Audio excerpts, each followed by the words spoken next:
Creo que es muy importante fomentar el emprendimiento, fomentar la innovación, siempre pensando en los que menos tienen, en los más desposeídos, en los más vulnerables, en los jóvenes que tantas ganas tenemos de cambiar el mundo, de tantas ganas y tantas ideas innovadoras. Creo que espacios como estos hacen que precisamente tengamos herramientas del Estado, de los gobiernos locales, para que todos podamos cumplir nuestros sueños.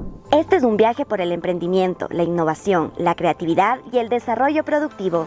Prepárate para inspirarte, aprender y transformar tu manera de ver el mundo. Descubre los secretos y desafíos del éxito empresarial. Esto es Con Quito al Futuro. Comenzamos.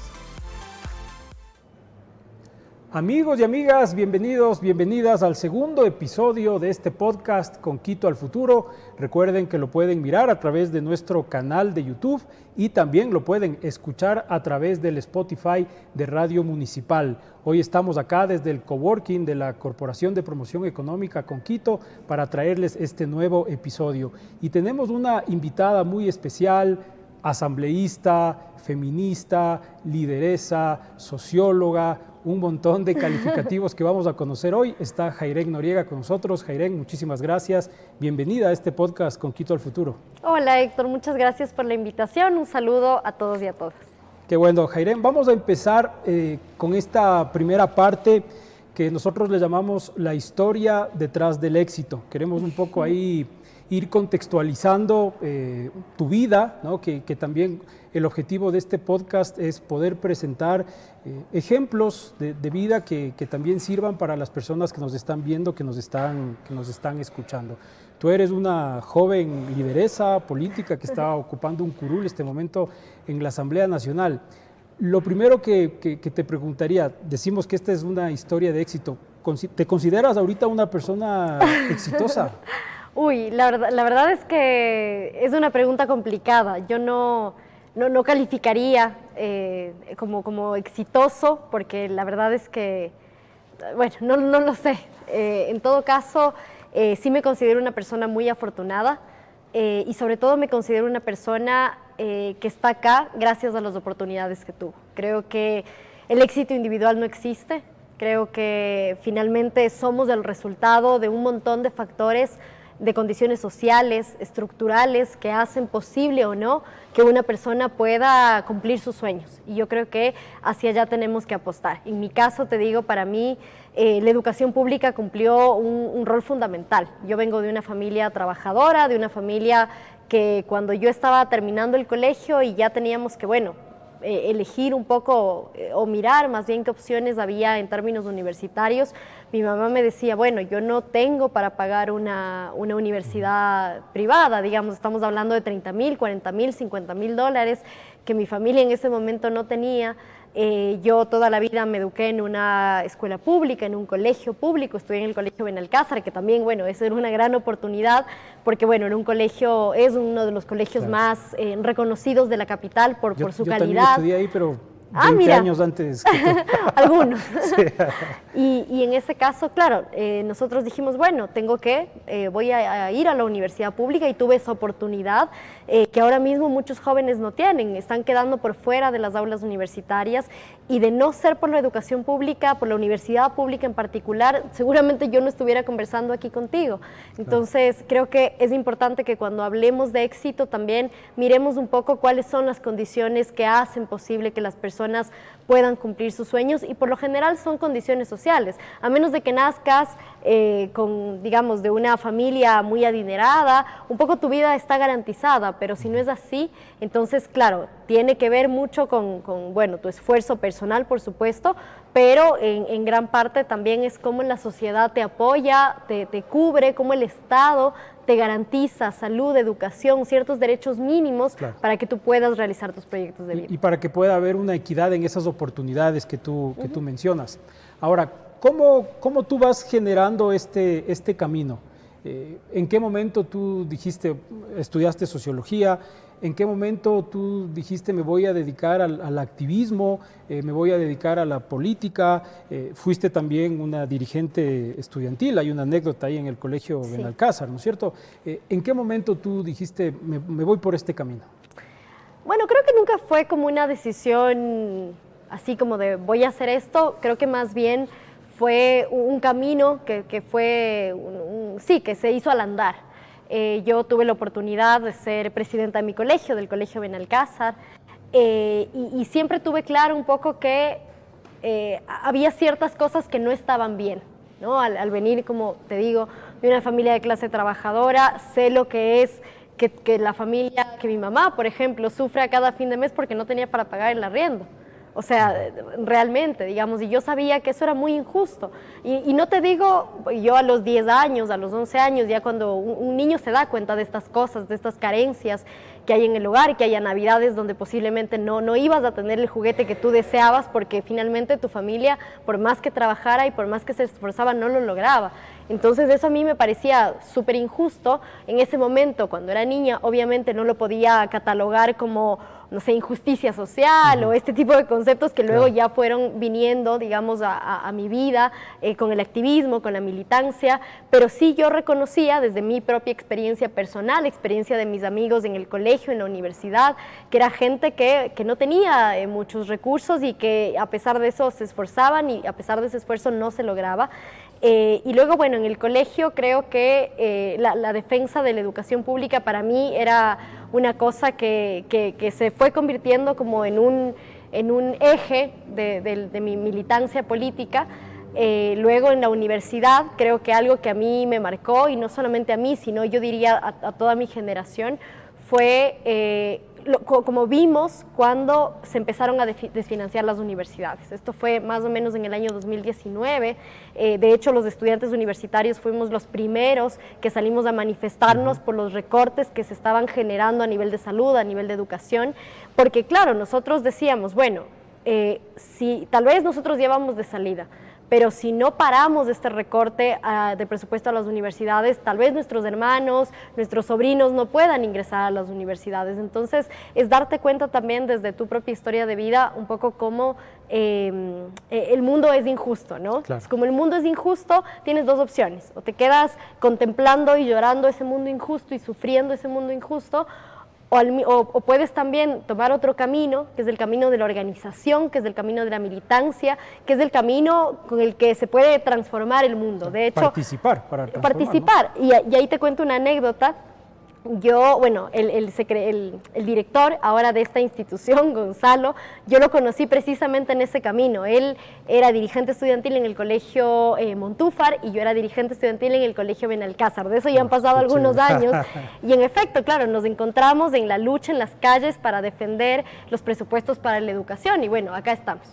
Hay algo importante también que tú mencionas en esta respuesta, y es que cuando estabas en la universidad no se trata de pensar solo en el beneficio propio, ¿no? Sino decir, ok, nos están recortando este momento el presupuesto, pero también tenemos que pensar en las próximas generaciones. Y eso también es parte de esa responsabilidad social, del aprender a vivir en comunidad, en sociedad, ¿no es cierto? Que nuestros actos pueden afectar positiva o negativamente al resto de personas con las que convivimos. Eso también es parte de esta enseñanza para transmitir, ¿no? Que todo lo que nosotros podamos hacer puede beneficiar al resto de personas. Ese es un mensaje importante también, ¿no? Sí, a ver, yo creo que es un poco entender que nadie se salva solo. Yo creo que, de hecho, una de las grandes enseñanzas que nos dejó la pandemia fue ese. O sea, nadie se salva solo, porque vivimos en comunidad, porque convivimos en comunidad. Y pensar más allá de lo individual, pensar y que sean valores como la solidaridad, los que nos abracen como sociedad, creo que finalmente es lo que va a hacer que, en efecto, podamos tener un mundo más feliz, donde tú hablabas al inicio del éxito, ¿no? Entonces yo decía, es un concepto un poco que a mí me genera como resistencia, porque el éxito por lo general suele estar asociado al esfuerzo personal. Y a pesar de que, como te digo, hay mucha gente que se esfuerza, pero no lo logra. Entonces yo creo que más bien sí el éxito, pero el éxito colectivo, ¿no? El éxito que nos traiga sonrisas colectivas, el éxito que nos traiga felicidad en comunidad, creo que es como un poco lo más importante en este sentido. Ahora, ¿cuándo tú también te vinculas con el feminismo, ¿no? Son situaciones que están relacionadas. Tú nos dices, estudiaste en el colegio Benalcázar, un colegio que les contaba yo me gradué ahí hace más de 25 años, pero claro, era un colegio que tenía educación solo para hombres, ¿no? Ya luego, con las reformas que se hicieron, también fue un colegio mixto. ¿Cómo tú te vinculas también a esa lucha? ¿Sentiste que también que en ese espacio, por ejemplo, había problemas, había discriminación, había temas de inequidad? Como por ejemplo, entendemos que fue el caso cuando fuiste electa también en el gobierno estudiantil y no te permitían posesionarte. Sí, no, esa es una gran historia. No sé si nos da para contarla completa, pero sí, yo creo que las mujeres cuando empezamos a militar el feminismo lo hacemos mucho también desde nuestras propias experiencias personales.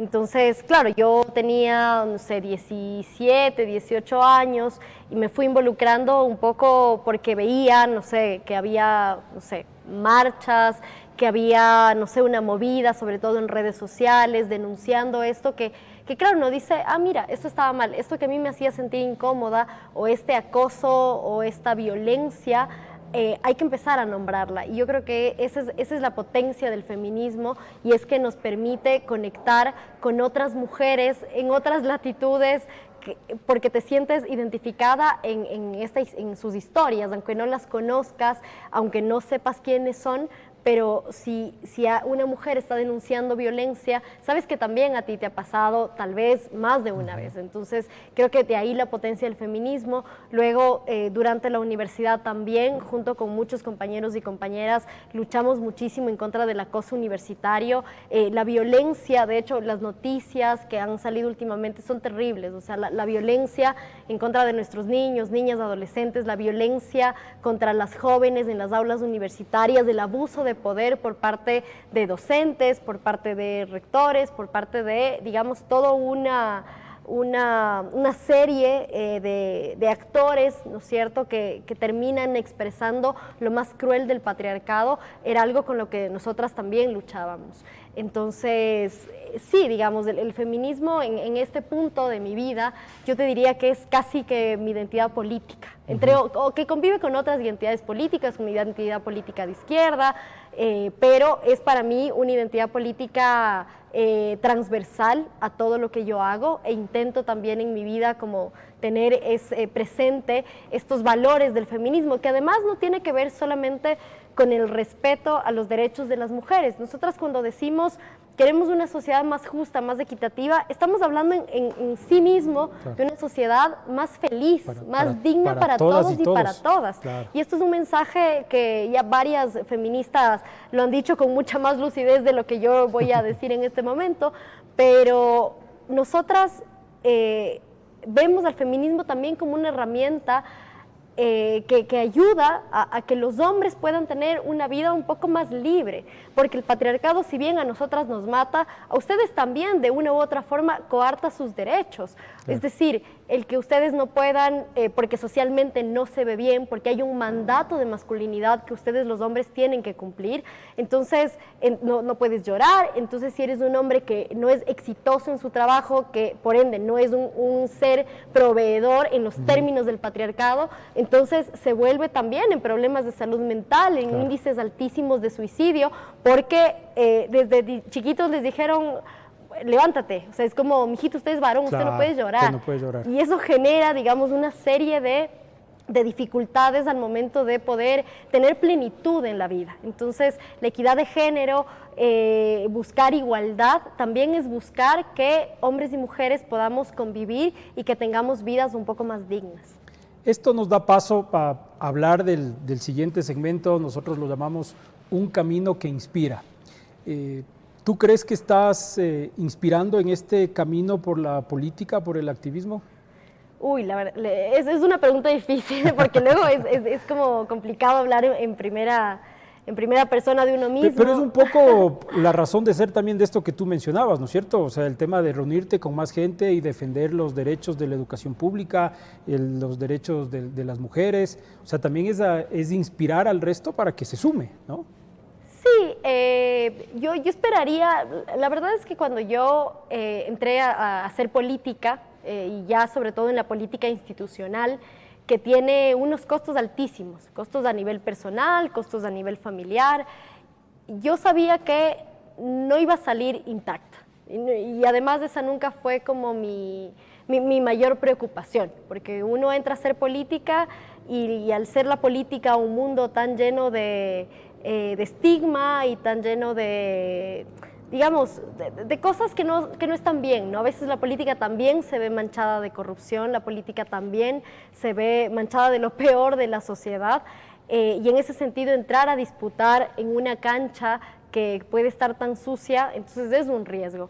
Pero cuando decidí dar este paso lo hice pensando en que, bueno, esto trasciende a Jairen Noriega y esto trasciende a mí como una persona individual, y dar este paso también debería significar, o yo pensaba que esto pueda significar también un logro y una conquista a nivel de las mujeres, a nivel de las mujeres jóvenes y a nivel de las personas que venimos, insisto, de una clase media, de una clase trabajadora, porque también se piensa mucho que la política está, o históricamente, ¿no es cierto?, ha estado reservado solamente para la gente que tiene recursos económicos, y siempre la política ha estado vinculada como históricamente la gente que tiene poder económico, con todo respeto. Yo tengo muchos colegas que están en su curul porque lo han heredado de sus padres, por ejemplo.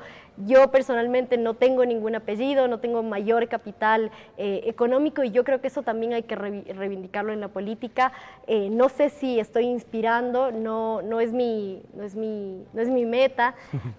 Mi meta más bien es cuando yo salga de mi mandato, que termina en, no sé, un año más o menos, bueno, pueda dejar un mejor país, o más bien haber aportado un granito de arena a que este país sea un poco más justo para las mujeres, a que este país brinde un poco más de oportunidades a los jóvenes. Creo que obviamente estamos para cambiar el mundo y eso toma tiempo, claro, pero haber aportado algo, creo que con eso yo me voy feliz, más allá del reconocimiento de los demás. Y eso es el inspirar, ¿no? A eso un poco nos referimos acá también en este espacio, en Conquito al Futuro, que es con tu ejemplo poder aportar para que más personas, en este caso más mujeres, más jóvenes, se animen a alcanzar sus sueños, se animen a luchar, a perseverar, que van a llegar esas oportunidades. ¿Cómo ves tú la situación de la mujer justamente en este tema? No solo ya en lo político, sino en la sociedad en general, en el tema de que más mujeres se animan a emprender, más mujeres se animan a participar en la política, más mujeres tienen espacios de toma de decisión también, que es tan importante. No es solo estar ahí, sino tener la capacidad de tomar decisiones. ¿Cómo ves eso?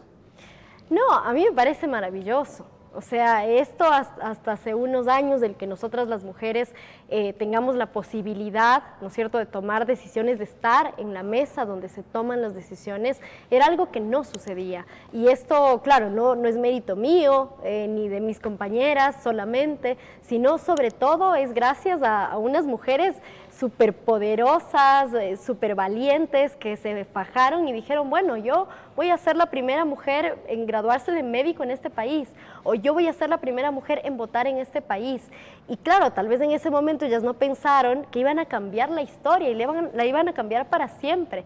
Y es gracias a esas mujeres que el día de hoy yo tengo la oportunidad, claro, insisto, de estar conversando contigo. Entonces, me alegra muchísimo saber que, por ejemplo, ahora en la Asamblea casi que estamos 50-50. La elección pasada también tuvimos a una candidata mujer. Bueno, ya los binomios tenían que ser paritarios, eso también lo considero un logro importantísimo.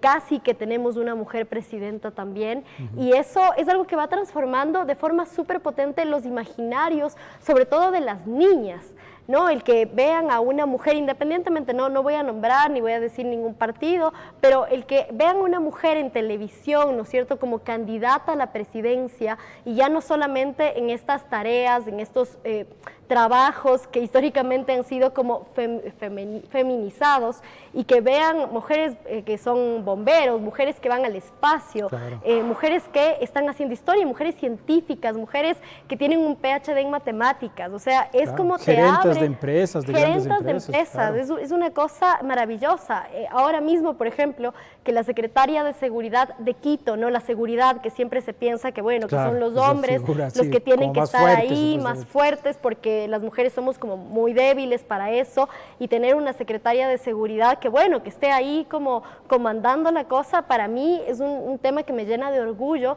y que pienso, bueno, yo digo, yo quiero tener hijos e hijas, bueno, dato random, pero digo esto porque yo quiero que mis guaguas, cuando crezcan, vean, no solamente en su madre, más allá de su madre, que vean en el resto de mujeres que las rodean, y que vean en la televisión como mujeres poderosas y digan, mira mamá, yo quiero ser como ella. Y el que haya estas mujeres en el mundo nos demuestran que sí se puede.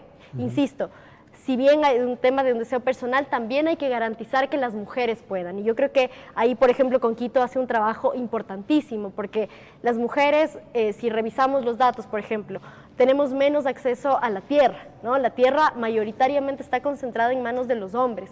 Si miramos las cifras de empleo formal, las mujeres estamos más en el área informal porque y estamos en los trabajos más precarios, nos pagan menos, la brecha salarial todavía es una cosa que existe en este país. Por cada dólar que tú estás ganando, tu colega mujer por hacer el mismo trabajo está ganando 80 centavos. Entonces estamos hablando de un mundo que sigue siendo tremendamente injusto. Entonces, por un lado, sí motivar a las mujeres a que cumplan sus sueños. Yo la que más motivar a mi sobrina, tengo 2 sobrinas más chiquitas, tal, pero al mismo tiempo también a través de instituciones como esta, generar las condiciones de posibilidad para que esas mujeres puedan cumplir sus sueños y puedan evidentemente, alcanzar esas metas. Me das pie para entrar a esta última parte del Conquito al Futuro, en el punto y aparte. Justo tú hablas de, claro, el Estado, las instituciones públicas tienen que generar esas oportunidades. ¿Cómo crees que debe funcionar esto? Acá le hemos escuchado a nuestro director ejecutivo, a Gonzalo Criollo, también decir, no podemos hacer que una persona, una mujer, emprenda si es que primero no está solucionada su situación personal, ¿no es cierto? Si es que es madre soltera, tiene sus hijos en casa, no tiene con quién dejarlos. En todo ese enfoque es que la política pública debe preocuparse, ¿no es cierto? Y eso es un poco también, ahora estamos acá en Conquito trabajando en la convocatoria de Capital Semilla del Fonquito, que no es solo el recurso, ¿no? Obviamente es importante, pero también es todo ese proceso de asistencia técnica. De acompañamiento. Entonces, lo mismo tiene que ser, entiendo, en las políticas públicas, ¿no es cierto? Con estas políticas pasivas también, con los temas de medios de vida, para que una mujer pueda contar con la ayuda suficiente para que sus hijos estén en la escuela, tengan cuidados y de esa manera pues pueda salir a emprender, pueda salir a trabajar, pueda salir a estudiar. No, sí, a ver, para mí hay que partir de una premisa fundamental, y es que con hambre, con el estómago vacío, uno no puede ir a capacitarse. O sea, es decir, si nosotros no resolvemos estas grandes inequidades y estas grandes desigualdades y estas grandes problemáticas como la pobreza no solamente en Ecuador, sino en el mundo está tremendamente feminizada.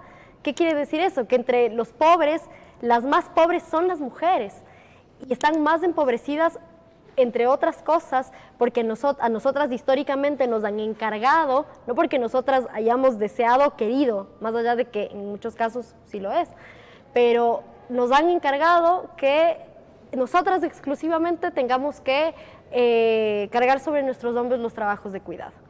¿Y cuál es el efecto que eso tiene, por ejemplo, en la trayectoria laboral de una mujer? Uno, que si tú te quedas embarazada y estás estudiando en la universidad y pares, ¿no es cierto?, das a luz, no tienes un sistema de cuidados, un sistema de protección integral, ¿qué es lo que va a pasar? Que vas a tener que dejar tus estudios para cuidar a tu guagua, porque no hay un Estado que garantice que esos trabajos de cuidado sean compartidos en sociedad.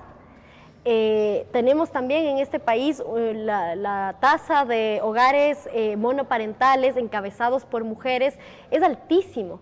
Hay un altísimo abandono por parte de los padres de familia de sus hogares, de sus hijos, y eso hace que las mujeres entonces tengan que cargar solas, no solamente a nivel económico, que ya en sí mismo es problemático, sino también a costa de su propia salud física, de su propia salud mental, porque entonces se convierten exclusivamente en cuidadoras. ¿Y quién cuida de las cuidadoras? Claro. Entonces, si no garantizamos que desde el Estado se pueda tener sistemas de cuidado integral, que las empresas piensen que las mujeres, que contratar a una mujer embarazada, o esto de que te pidan, por ejemplo, una prueba de que no estés embarazada para poder contratarte. Esas cosas todavía pasan, son altamente discriminatorias, son ilegales, pero son prácticas que todavía persisten en este país. O, digamos, cuando existen, digamos, proyectos políticos que le apuestan con mucha fuerza a la austeridad.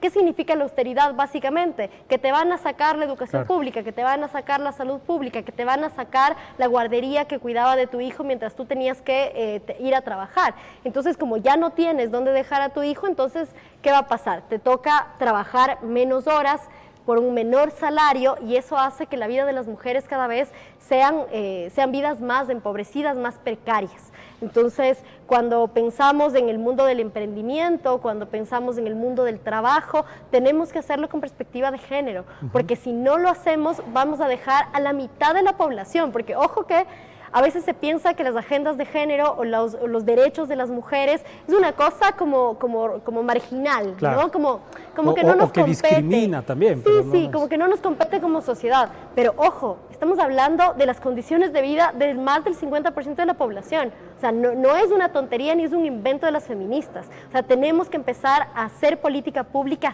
seria con perspectiva de género. Y eso es lo que está pasando actualmente en el municipio del Distrito Metropolitano de Quito, ¿no? En base a lo que tú mencionas, justamente con Quito, el patronato, la Secretaría de Inclusión, están trabajando conjuntamente en programas que permitan a las mujeres tener esta posibilidad de cuidado para que ellas también puedan emprender. Te cuento, por ejemplo, acá el 84, nosotros tenemos el proyecto de agricultura urbana en Conquito, ¿no? Con los huerteros, con las huerteras que tienen sus propios cultivos y luego salen a vender en los puntos de alimentación saludable. El 84% son mujeres, ¿no? Que tienen sus huertos en casa, lo producen y salen, obviamente, es un emprendimiento de subsistencia, pero es algo que les permite salir adelante en el cuidado de sus familias. En ese sentido, estas tres instituciones, bajo el liderazgo del alcalde Pavel Muñoz, están trabajando para, obviamente, generar estos medios de vida que luego permitan que las mujeres puedan insertarse en el sector productivo, que es fundamental, ¿no? No, eso es súper importante porque si nosotros no pensamos en las particularidades de ser mujer o además ser mujer, cabeza de hogar, con hijos, las mujeres, por ejemplo, tenemos menos acceso o más bien tenemos una alta tasa de analfabetismo digital. Entonces, pensar en esas realidades para que las instituciones se adapten y sean accesibles, porque a veces, claro, es como, bueno, para no como reproducir este discurso de, bueno, el pobre es pobre porque quiere.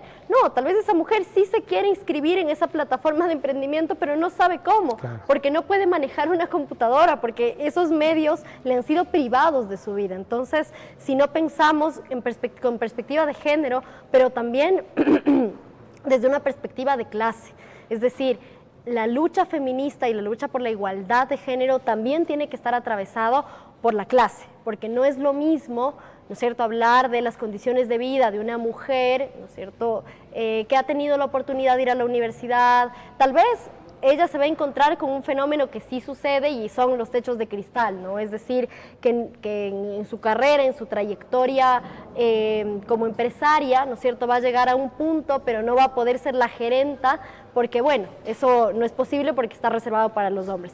Sí, eso hay que romper los techos de cristal, pero hay mujeres que ni siquiera se pueden imaginar que van a gerenciar algo porque no tienen ni siquiera para comer. O sea, si tú te fijas, el comercio informal sobre todo, ¿no? Las personas que venden al menoreo en la calle son mayoritariamente mujeres, y son mayoritariamente mujeres con sus hijos y con sus hijas, cargados en la espalda. Entonces, hacia allá tienen que estar enfocados los programas de emprendimiento, de capacitación, de fortalecimiento de las capacidades, de que las mujeres puedan terminar la escuela, de que puedan terminar el bachillerato. Si te fijas, las cifras también nos dicen que las mujeres, entre las personas analfabetas, las mujeres tienen más índices de analfabetismo. Entonces hay que combatir, digamos, esas desigualdades y esas problemáticas. Hay camino por recorrer, se ha avanzado en algo y creo, voy a insistir en que ejemplos como el tuyo, como el de otras mujeres que así un poco no lo quieras reconocer, pero que tienen éxito en los objetivos que se han planteado, marcan ese camino que es importante sostenerlo, que es importante apoyarlo y participar. Te queremos agradecer, Jairén, por haber aceptado esta invitación. Para nosotros ha sido un gusto conocer un poco más de tu historia y compartirla con quienes miran y escuchan con Quito al futuro y se puedan inspirar. Nosotros hablamos de este Quito del futuro que no es en 5 o 10 años, que es mañana, en un año, en donde debemos trabajar para tener una sociedad más justa, una sociedad inclusiva, una sociedad equitativa. No, bueno, muchas gracias a ustedes, a las personas que nos han visto.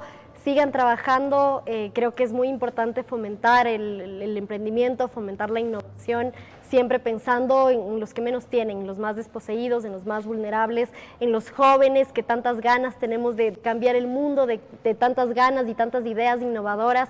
Creo que espacios como estos hacen que precisamente tengamos herramientas del Estado, de los gobiernos locales, para que todos podamos cumplir nuestros sueños. Así que gracias por la invitación y espero verlos pronto. A ti, Jairén. Estamos construyendo juntos el futuro. Recuerden que está la convocatoria, la primera convocatoria de Capital Semilla Fonquito 2024 habilitada. Pueden realizar sus postulaciones hasta el 9 de abril. Tienen que ingresar a nuestra página web www.conquito.org.es, descargarse las bases. Tienen ahí a disposición un manual que lo pueden seguir para que su postulación sea efectiva. Nos veremos la próxima ocasión en un nuevo Con Quito al futuro. Nos pueden mirar a través de nuestro canal de YouTube o nos pueden escuchar también a través del Spotify de Radio Municipal. Muchísimas gracias a todos y todas. Esto fue Con Quito al futuro.